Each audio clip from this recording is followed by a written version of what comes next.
Yeah, I'm 5 right, 4 down.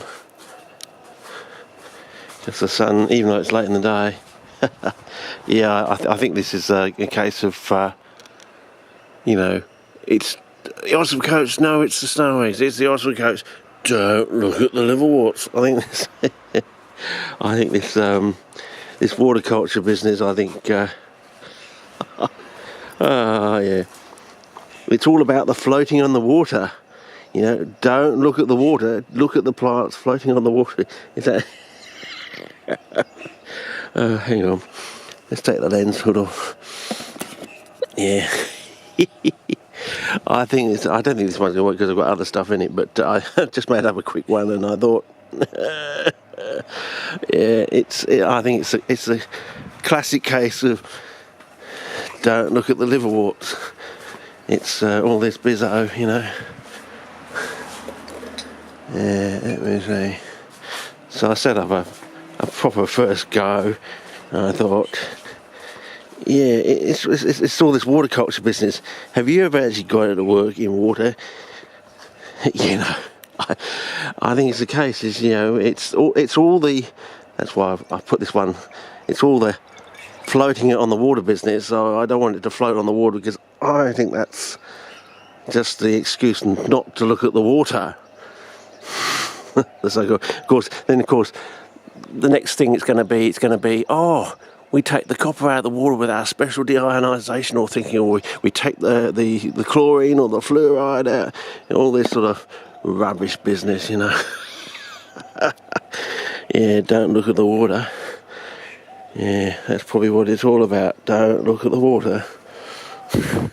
Because I don't think it's pure water. I think it's a load of bullshit.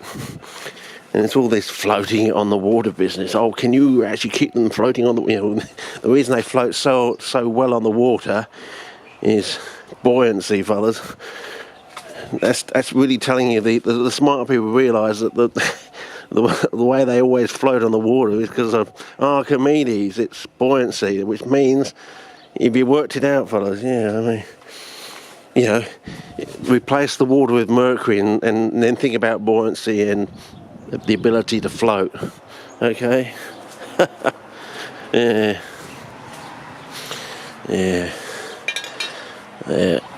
Anyway,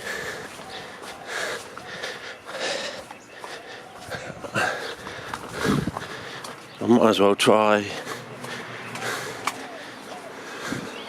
Or is it? Am I 6 right and 5 notches? Oh, I can't remember now, fellas.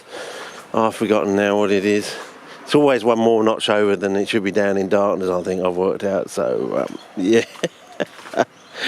Yeah. Yeah, I know. Put your hand behind it. Keep out of the sun. Yeah.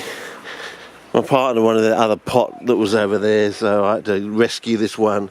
I had to, you know, put it in. So it'll be tough going, but at least we know it's in a pot that can grow them quite well, so that's something anyway. And look at the reef on this one. Isn't that amazing? Yeah, I reckon they're going to take off over summer. Yeah, I think they're going to take off. But so if you can just fatten up the rhizome, that's where I think basically you get your big traps from having a big rhizome, and basically if you can keep them growing, get them growing, you start to get exponential growth to some degree, you know. So yeah, I think that's what it's all about. So yeah, this one here is quite nice, you know. But again, you know, it's got the wild look now, you know, sort of thing, but they're very small, of course. But then again, if we can get them growing, every new trap adds a little bit more of exponentiality to them as you build up the rhizome. And, you know, that's why they talk about these, you know, 3-year-old, 5-year-old, 10-year-old, 15-year-old rhizomes, or bulbs in quotes, as they, in the classical sense that they used to call them, and these giant, you know, giant bulbs, as they call them. Yeah, so basically a giant fat rhizome produces large traps, sort of thing. So, anyway, I'm still waiting for my other one to drain properly.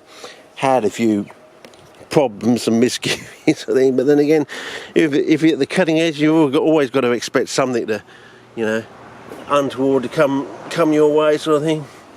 But yeah. Oh yes, I don't think it's Yeah, I think that might actually strike that one there, which will be interesting. Oh, you've got a bit of sunlight on there. So, yeah.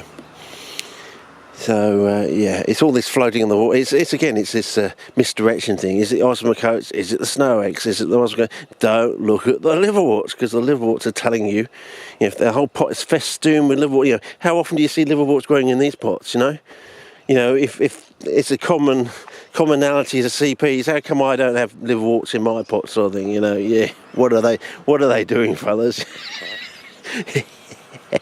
Yeah, it's all the emphasis on the floating on the water, not the emphasis on water. Is it really water? I don't think it is. I don't think it's pure water, put it that way.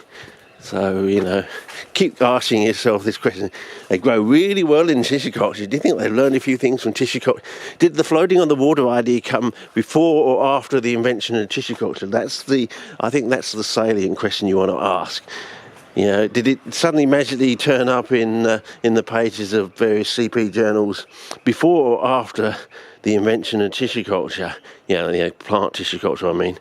Sort of the classical beginnings of plant tissue culture. Before or after, I think that's basically, that will answer your question. Did we have floating on the water business before or after the classical notion of plant tissue culture? Ron defossile and things like that. Before or after Ron defossile, I would say. Yeah. Okay, over and out for today.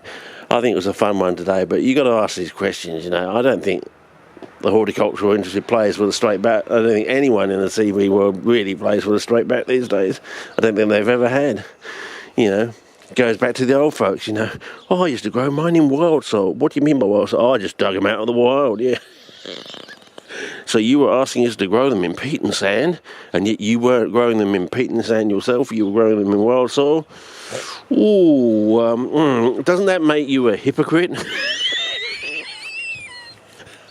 Don't call me a hypocrite. Well, isn't that what you were? You're not alive anymore. I mean, we could at least, if you were alive today, we could put you up against the wall and give you a right thumping for telling us bullshit, telling us porkies. Getting us to try hard with something that you weren't even using yourself, you little bastards. Yeah, I mean, it's the old police sergeant in the old days. He used to take them around the back of the bike sheds and give them a right thumping. I think we need some more of that these days. The old big burly police sergeant, what? You were ripping these plants out in the wild and you were asking everyone else to grow them in bloody peat and sand? Yeah. Right, back of the bike sheds. Right, 5 minutes. Okay, over and out. See ya. Just joking, of course. Slightly. Okay, see ya.